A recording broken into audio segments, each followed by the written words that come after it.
আসসালামু আলাইকুম, আমি পিলু বলছি। কেমন আছেন আপনারা? এই দিন কোনো প্ল্যান ছিল না। আমি সারাদিন শুয়ে বসে কাটিয়েছি। পরে ছোটো বোন বলেছে যে বাচ্চাদের নিয়ে একটু বাইরে যা। সেদিন আমার খুব স্পেশাল একটা ডে ছিল। স্পেশালটা কেন সেটা আর আমি মেনশন করতে চাচ্ছি না। তো বাচ্চাদের নিয়ে যখন বাইরে গেলাম, বাচ্চারা এত খুশি, আমি যদি জানতাম তাহলে আরও আগেই বের হতাম। সারা দিন বাসার মধ্যে থেকে একদম শেষের দিকে এসে জাস্ট 1 ঘন্টার মতো আর কি হয়তো ছিলাম। ভালো একটা সময় ছিল। তারপর আসি হচ্ছে আমার রেয়ার রান্না। আমার রেয়ার রান্নার একটু ভিডিও না দিলে কেন যেন মনে হয় ইনকমপ্লিট থেকে যায়। আজকাল একটু টুকটাক রান্নাবান্না করি, তো আগেও করতাম কিন্তু খুব একটা স্পেশাল কিছু করতে পারি না। এই নর্মাল ভর্তা টর্তা তো আগে তো আর ভিডিও করতাম না, তো ভাবলাম যে এখন একটু করি যেহেতু টুকটাক, তাই আর কি একটু মেমোরিজ রেখেই দিলাম।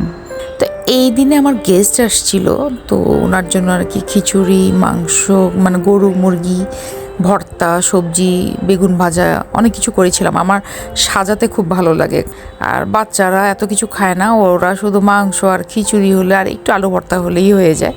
তো আমার যে স্পেশাল ডে বলছিলাম সেই দিনটার কথা, তার আগের দিন রাতের এটা, আমরা মানে সেদিন বের হবো এরকম প্ল্যান ছিল না আমার ফ্রেন্ডের সাথে। আমার বাচ্চাদের যেহেতু এক্সাম ছিল, তো আমার ফ্রেন্ড বলতেছে যে ফাতেমা আর কি যে আমি তো কয়েকদিন পর দিনাজপুর চলেই যাব, বলতেছে যে তাহলে চল বের হই।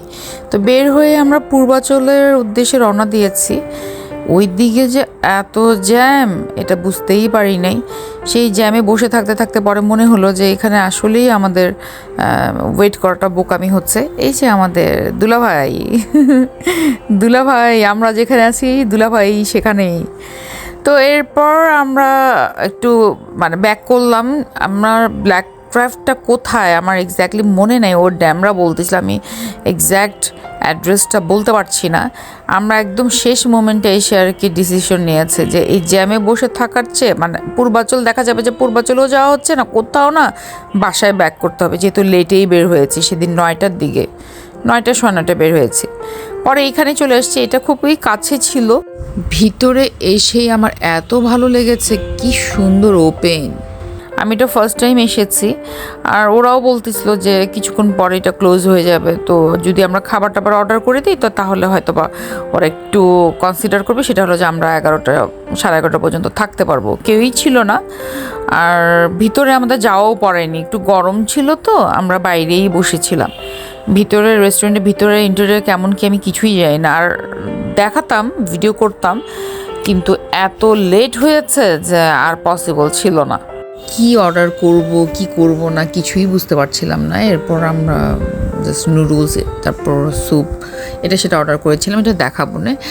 এরপর আমরা একটু ছবি তুলছিলাম, ভিডিও করছিলাম। আমি তো ভিতরে যাইনি, ফাতেমা এর আগে এসেছিল, তো বললো যে ভিতরেও খুব সুন্দর, ছাদেও বসার সিস্টেম আছে। কিন্তু ওই যে বললাম না লেট হয়ে গিয়েছে, এখন ছাদে যাব আবার ভিতরে যাব, পরে বললাম যে অন্য কোনো একদিন আসবো।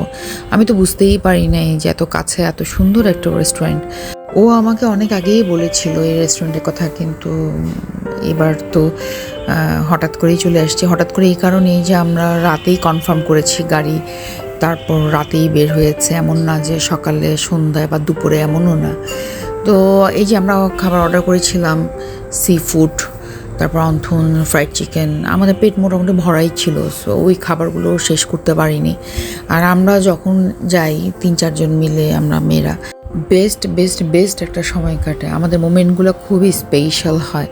এখানে নাকি সুইমিং পুল আছে ফাতেমা বলছিল, কিন্তু ওই যে বললাম না সময় ছিল না, এই কারণে ওভাবে বের হওয়া হয়নি। খাবারে ভিডিও করে এদিক ওদিকের ভিডিও করেই তো শেষ করতে পারছিলাম না। আর আমরাই ছিলাম শুধু রেস্টুরেন্টে। ওরা আবার এসে বলতেছিল যে ম্যাম আপনাদের আর কতক্ষণ লাগবে, আমাদের মালিকও চলে যাবে। আমরা লেটে আসছি, তো ওই জন্য তাড়াহুড়া করে সব কিছু করেছি। খাবারটাও ঠিক মতো মানে খেয়ে বলতে পারবো না যে কেমন কি এটা সেটা, এত তাড়াহুড়া ছিল সেদিন বোঝাতে পারবো না। টাইমটা সুন্দর কেটেছে এটা ঠিক, কিন্তু খেয়েছি তাড়াহুড়া, বিল দিয়েছি তাড়াতাড়ি করে, ছবি তুলেছি, কোন দিক থেকে কি করব, মানে একটা যাতা অবস্থা ছিল। তারপরে ওভারঅল খুবই ভালো একটা সময় ছিল। খাবার এভারেস্ট ছিল, আমার খাবার খুব একটা খারাপ লাগেনি। আর আমি ওদের যেহেতু কোনো রাইস টাইপের ফুড টেস্ট করি নাই, সো জানি না, নেক্সটে গেলে ডেফিনেটলি ইনশাল্লাহ করব। আমি ট্রাই করব অ্যাড্রেসটা ক্যাপশনে দেওয়ার, না হলে ট্যাগ করে দেওয়ার, যেন আপনারা ইজিলি লোকেট করতে পারেন। তো আমাদের খাবার টাবার শেষ, আর ওরাই এসে বললো যে ম্যাডাম বিল দিয়ে, মানে তাড়াতাড়ি আর কি যায়, এই অবস্থা। এই দিনটা যে এত সুন্দর কাটবে সেটা আবার এত তাড়াহুড়ার মাঝে আসলেই ভাবিনি। আর ওরা হচ্ছে আমার ছোট 2 বোন, পূর্ণিমার বান্ধবী, আমরা 4 জনে খুবই মজা করেছি। আর আমি এই কুকুরটার কথা বলেছিলাম, কি কিউট, এত কিউট।